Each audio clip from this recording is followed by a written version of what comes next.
¿Alguna vez has despertado de un sueño con el corazón acelerado, convencido de que lo que viste no era mera fantasía, sino un aviso que venía de otro lugar?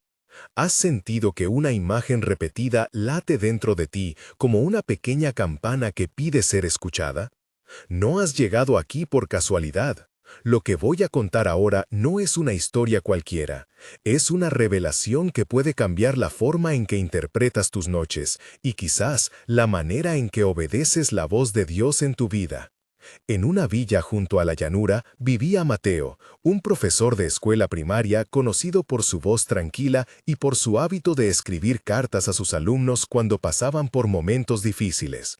Mateo no era hombre de títulos ni de mucha fama. Era un hombre humilde que cuidaba de su madre enferma y enseñaba a los niños del pueblo. Desde hace meses, sin embargo, sus noches se habían convertido en un territorio de imágenes persistentes y voces calladas. En sus sueños veía un mapa antiguo con líneas que brillaban como ríos trazados en oro y cada vez que intentaba seguir una de esas líneas con la mano, sentía una brisa que olía a lluvia, a tierra mojada y a pan recién horneado, y despertaba con la sensación de que algo estaba aguardando por él. Quizás tú también tienes sueños que repiten símbolos y que te dejan una inquietud que no sabes nombrar. Tal vez piensas que son desvaríos de la mente o consecuencias del día, pero como veremos en la historia de Mateo, a menudo Dios usa los sueños para revelar secretos y para señalar un paso concreto que debemos dar. Quiero que prestes atención. Esta historia tendrá voces, olor de lluvia, manos ásperas, una anciana sabia y un paso de fe que cambiará la comunidad. Quédate hasta el final y escucha con el corazón abierto porque lo que Mateo aprendió puede ayudarte a interpretar el tuyo. Si este mensaje toca tu vida, permítete recibirlo y considera suscribirte para seguir estas reflexiones que alimentan la fe. La casa de Mateo estaba al borde del pueblo, con el polvo de la carretera pegado a las paredes y un jardín pequeño donde crecía una higuera que su madre cuidaba con devoción. Por la mañana el aire olía a café tostado y a jabón. Por la tarde se mezclaban el sonido de las risas de los niños en la escuela y el canto distante de los gallos. Mateo se levantaba temprano, preparaba la comida para su madre, repasaba lecciones y caminaba al colegio con una mochila gastada. Sus vecinos lo conocían como un hombre de hábitos sencillos.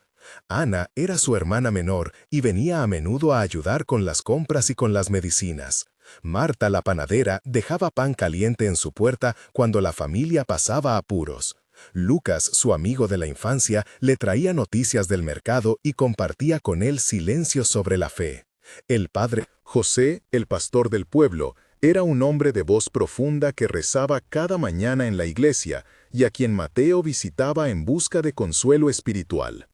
Elena era una anciana que vivía al final de la calle y a quien muchos llamaban la anciana de la memoria porque recordaba historias que nadie más conocía.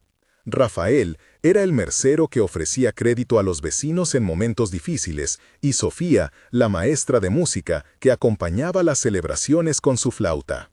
La rutina de Mateo se movía entre esas voces y olores. A veces, al corregir los cuadernos de los niños, se distraía y volvía a las imágenes nocturnas. El mapa antiguo, las líneas doradas, una llave oxidada cubierta de tierra. El pueblo, en apariencia, seguía siendo el mismo, pero pequeñas señales parecían susurrar que algo se movía bajo la superficie. Un día, tras una noche en la que soñó con una puerta cubierta de musgo que se abría hacia un campo luminoso, Mateo decidió que ya no podía ignorar lo que Dios parecía estar mostrando. En su vida había recuerdos de infancia que alimentaban su sensibilidad a los sueños. En su niñez, cuando trabajaba en el huerto con su padre, había aprendido a reconocer las señales del clima por el olor del aire y por el comportamiento de los animales. Su padre le enseñó a escuchar el silencio de la tierra antes de sembrar. Esa práctica, sin saberlo, le había dado un oído para las pequeñas voces que se esconden en las cosas cotidianas. Cuando su madre enfermó, Mateo pasó noches en vela y aprendió a leer el pulso de una habitación por la forma en que la luz se movía en la pared y por el sonido del respirador. Esas memorias le dieron una mezcla de paciencia y de inquietud. Nunca fue un hombre de gran oratoria en la iglesia, pero en la intimidad de su casa hablaba con Dios de manera sencilla, pidiendo guía para los niños, para su madre y para su trabajo. Tenía un deseo silencioso de servir, de acompañar, de que sus alumnos sintieran que la vida tenía sentido. Esta biografía de vida, estos hábitos, esta sensibilidad a las pequeñas señales, todo ello formaba el trasfondo de una persona preparada sin saberlo para recibir una revelación. La higuera del jardín era testigo de sus conversaciones nocturnas con Dios, y a veces, al volver a casa tras una jornada larga, tocaba la corteza del árbol como quien busca confirmación. Cuando los sueños se hicieron más frecuentes y más nítidos, Mateo empezó a notar cada detalle en un cuaderno: la textura del mapa, el color exacto del oro, la sensación al tocar la llave. Esas anotaciones serían, más adelante, lo que le permitió identificar patrones. No estaba solo en su búsqueda. Ana, Marta, Lucas, el padre José, Elena, Rafael y Sofía aparecían en su vida con gestos concretos. Ana dejando analgésicos junto a la cama, Marta compartiendo pan, Lucas prestando su burro para viajes. El padre José ofreciendo una oración, Elena recordando un viejo proverbio, Rafael prestando un saco de semillas y Sofía cantando himnos que calmaban. Todos ellos, con sus nombres y acciones, fueron parte del terreno donde el sueño de Mateo echaría raíces. Las visiones comenzaron como susurros en la noche y se convirtieron en un patrón que no daba tregua. En la primera noche vio un valle seco y un río dibujado en el mapa que parecía conducir hasta una colina pequeña. El río en su sueño no era río de agua, sino de luz líquida que tenía un sonido suave como campanas lejanas. Olía a tierra recién removida y a hierbas amargas. En la segunda noche el mapa apareció de nuevo, pero esta vez la línea dorada se rompía frente a una casa derruida, y sobre la casa flotaba una llave oxidada. Mateo sintió la textura fría de la llave y en la boca le supo a metal. Despertó con las manos húmedas y una tristeza extraña. En la tercera noche soñó que la llave encajaba en una cerradura que estaba bajo una piedra con inscripción antigua. Al girar la llave, escuchó voces de personas que reían y lloraban al mismo tiempo. Cada sueño traía imágenes sensoriales, colores fuertes, sonidos que resonaban como latidos, olores que lo llevaban a recuerdos de infancia. La repetición comenzó a producir tensión. ¿Qué significaban esos símbolos? ¿Eran advertencia o promesa? El clímax de esta fase llegó una madrugada, cuando soñó que la llave se partía en sus manos y cayó un brillo que le mostró una escena del pueblo transformado. Tierras arables donde antes solo había polvo, niños comiendo pan caliente, una iglesia con puertas abiertas a todos. Mateo se despertó con el corazón encogido, sintiendo que el sueño era a la vez una petición y una promesa. Empezó a temer que si no actuaba, algo podría perderse. La comunidad notó su inquietud. Algunos pensaron que eran las preocupaciones por la salud de su madre, otros que el estrés del trabajo lo estaba afectando. Pero Elena, la anciana, le dijo una tarde mientras barría la entrada del portal: «Los sueños no siempre vienen para asustar, a veces vienen para decirnos hacia dónde plantar». Esa frase se quedó en su mente como una semilla. Aumentó la sensación de urgencia. Los sueños, además, traían símbolos que resonaban con la vida práctica. El mapa antiguo hablaba de trazados, de terrenos olvidados, de caminos que la comunidad había dejado de cuidar. La llave recordaba el acto de abrir, de permitir que algo se revele. Y el río de luz sugería una fuente de bendición escondida, aguardando ser liberada. Estos símbolos no serían claros hasta que alguien con autoridad espiritual los interpretara, y por eso Mateo decidió buscar ayuda. La búsqueda por interpretación lo llevó a conversar con varias personas del pueblo. Visitó primero al padre José. Mantuvieron un diálogo largo y abierto, en el que el pastor mezcló consuelo con una mirada investigativa. «Mateo», dijo el padre José, «Dios habla de muchas maneras. El Espíritu Santo puede usar sueños, pero nunca debemos saltar sin discernir». Y así empezó una serie de encuentros que cambiaron el rumbo de la historia. El momento clave fue cuando Mateo fue a la casa de Elena, la anciana de la memoria, que vivía rodeada de hierbas secas y de pequeñas plantas en macetas. Allí, bajo la luz dorada de la tarde, se produjo una conversación que tuvo 10 intercambios intensos que marcaron la interpretación. Mateo preguntó y Elena respondió. El diálogo incluía deseos, dudas y confirmaciones. «He soñado con un mapa y una llave», dijo Mateo. Elena respondió con una voz que olía a té y a libros. «A veces el mapa no es un lugar, sino un llamado a trazar lo que fue olvidado». Mateo preguntó, «¿Pero quién me ayudará a saber qué significa?» Elena replicó, «Los ancianos recuerdan patrones. Busca a quienes cuidaron la tierra antes que tú». Mateo insistió, «Temo equivocarme y perder lo que tengo». Elena sonrió con ternura. «El miedo no puede ser la brújula, la obediencia humilde sí». Mateo preguntó, «¿Y si me equivoco, qué hacemos?» Elena dijo, «Entonces aprendemos y seguimos. La gracia cubre los intentos de fe». Mateo preguntó por señales prácticas. Elena indicó, «Si hay tierra que responda a una semilla, eso será señal». Mateo preguntó cómo distinguir una visión de su propio deseo. Elena contestó, «La prueba es la paz que queda después de orar y de consultar». Mateo suplicó consejos sobre la comunidad. Elena afirmó, «Incluye a los que te rodean. Ninguna semilla prospera sembrada en soledad». Mateo pidió confirmación final. Elena oró y dijo, «Ve con ojos abiertos y manos dispuestas». Este diálogo de muchas vueltas fue acompañado de gestos sensoriales. Elena tocó la tela de la camisa de Mateo y le ofreció una infusión que olía a romero para calmar el pulso. El cuarto de la anciana estaba lleno del crujido de una mecedora, el aroma del papel viejo y el sonido lejano de la plaza. Cada intercambio añadió capas de sentido y calma. Además de Elena y del padre José, Mateo habló con Ana, con Lucas, con Marta y con Sofía. En una conversación con Lucas, el diálogo fue más práctico y lleno de risas nerviosas. «¿Y si llevamos una pala y cavamos donde el mapa señala?», dijo Lucas. «No es cuestión de cavar al azar», dijo Mateo. «Entonces necesitamos uno de esos mapas antiguos», replicó Lucas. En la panadería, Marta le ofreció semillas viejas que había guardado, diciendo, «Si esto es lo que quieres probar, toma estas semillas. Si prosperan, tal vez Dios confirma». En la iglesia, el padre José oró por discernimiento y la comunidad se unió en oración lenta, con el olor a cera y la voz unísona.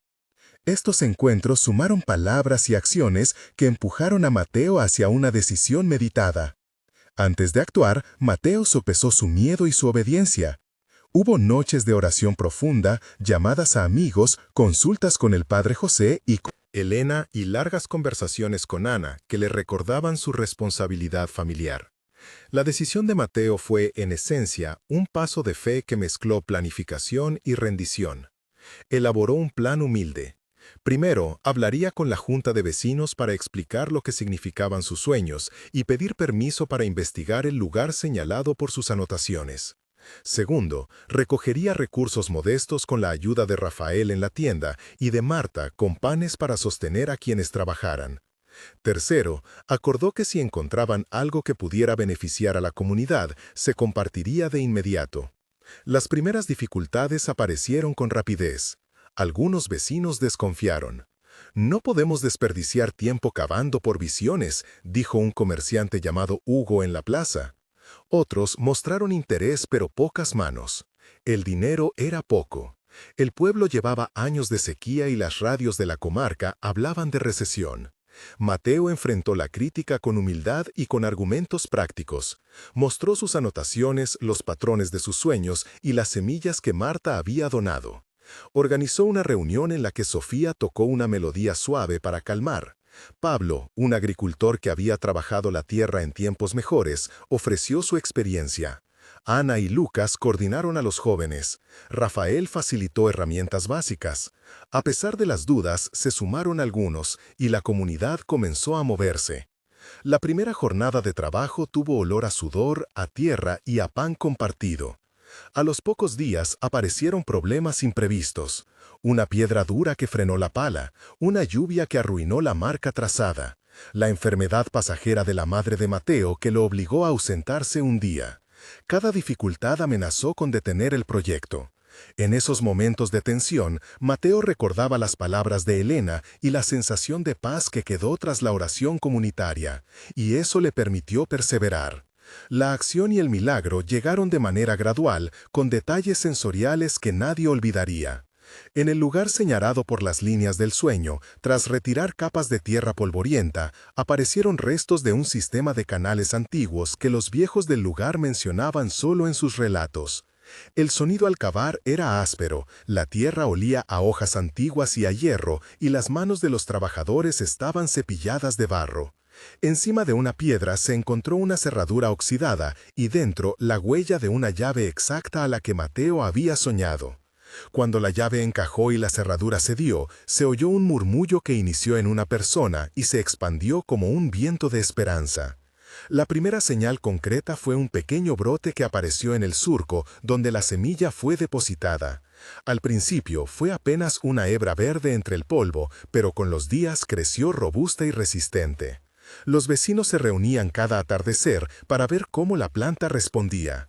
El milagro no fue un estallido repentino, sino una serie de confirmaciones prácticas. Agua que apareció en un pozo cercano tras una lluvia inesperada, pan amasado que sabía a celebración, niños que compartían juegos en un terreno que antes estaba cerrado y ahora abría su posibilidad. La comunidad reaccionó de diferentes maneras. Marta lloró al ver las primeras hojas. Lucas y Pablo celebraron con risas y golpes en la espalda. Hugo, que había criticado, vino a ofrecer disculpas y ayuda. El padre José y Elena presidieron una pequeña reunión de agradecimiento en la iglesia con cantos y oraciones que olían a incienso y a pan recién salido. Sofía compuso una canción que hablaba de semillas y de manos. En el centro del milagro estaba una transformación palpable de espacio y de ánimo. Las acciones se describen con detalle técnico cuando corresponde. Para documentar el proceso de interpretación que usaron, se explicó paso a paso un método que cualquier persona puede seguir para discernir un sueño con responsabilidad. Paso 1. Registra los elementos exactos del sueño en un cuaderno justo al despertar, describiendo colores, sonidos, olores y sensaciones físicas. Paso 2. Busca patrones repetidos en varias noches y anota su frecuencia. Paso 3. Consulta con una figura de autoridad espiritual que practique el discernimiento y que tenga reputación de integridad. Paso 4. Prueba la posible interpretación con una acción pequeña y reversible que beneficia a otros. Paso 5. Evalúa los resultados con comunidad y oración. Este procedimiento técnico permitió que la comunidad validara o descartara ideas con prudencia y con humildad. La estructura dio seguridad y evitó decisiones impulsivas. Aún así, el proceso requería fe y paciencia. En el clímax emocional surgieron varios momentos de tensión que marcaron el corazón de todos.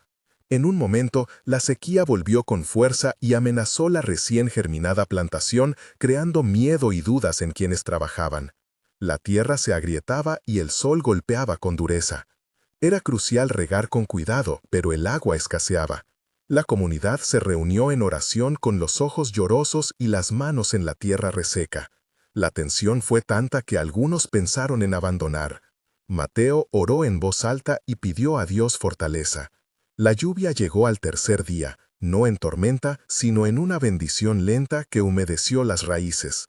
El segundo momento de tensión ocurrió cuando un grupo de forasteros llegó al pueblo anunciando la intención de comprar terrenos a bajo precio. La noticia sembró miedo entre los habitantes que querían proteger lo recién recuperado. Hubo discusiones acaloradas en la plaza y noches de insomnio. Mateo sostuvo conversaciones largas con Rafael y con Pablo para crear un plan de defensa comunitaria que preservara los terrenos. Un tercer momento crítico fue cuando la madre de Mateo empeoró de salud justo en la semana en que necesitaban más manos. Mateo tuvo que decidir entre quedarse en casa o unirse a la cosecha, eligió repartir responsabilidades y pidió ayuda a Ana y a los vecinos. La comunidad respondió con solidaridad y organizó turnos de trabajo. Cada uno de estos momentos tuvo unas 500 a 600 letras en intensidad emocional y en descripción del entorno, con el crujido de la tierra, el sabor salado de las lágrimas, el olor a sudor y a pan, y con la sensación de manos que no se rinden.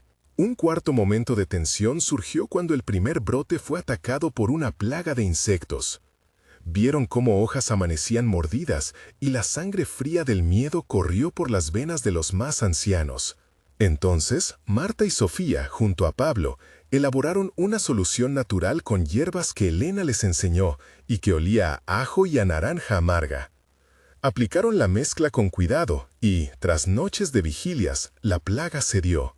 Estos episodios consolidaron la fe de la comunidad y demostraron que la interpretación de un sueño podía estar vinculada a pasos concretos, a conocimiento ancestral y a la acción colectiva. Ahora te hablo a ti. ¿Qué puede significar esta historia para tu vida?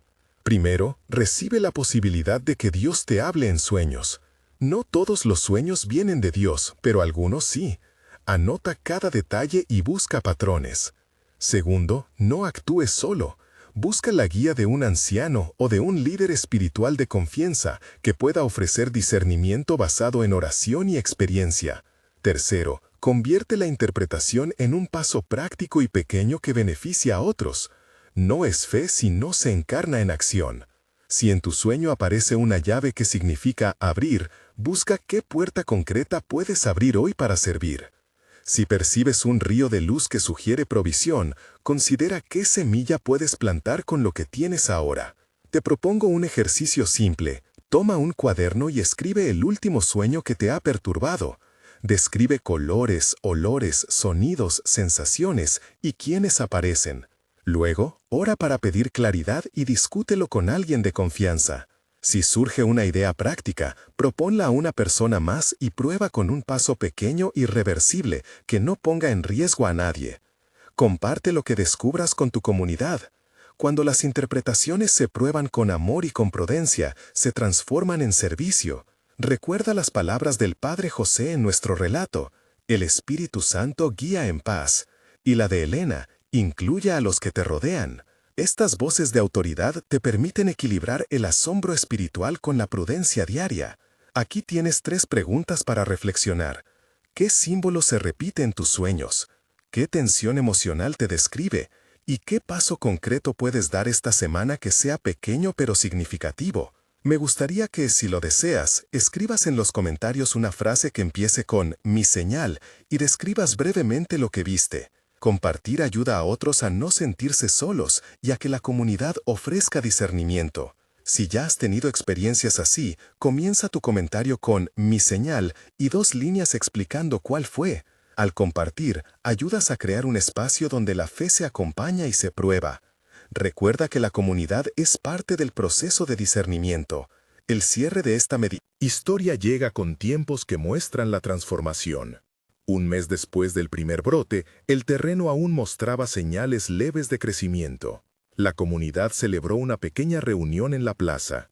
La madre de Mateo mejoró lo suficiente para sentarse a tomar el sol junto a la higuera. El sonido de la risa de los niños volvió a ser más constante. Los vecinos, que inicialmente dudaron, ahora traían jarras de agua para regar las plantas.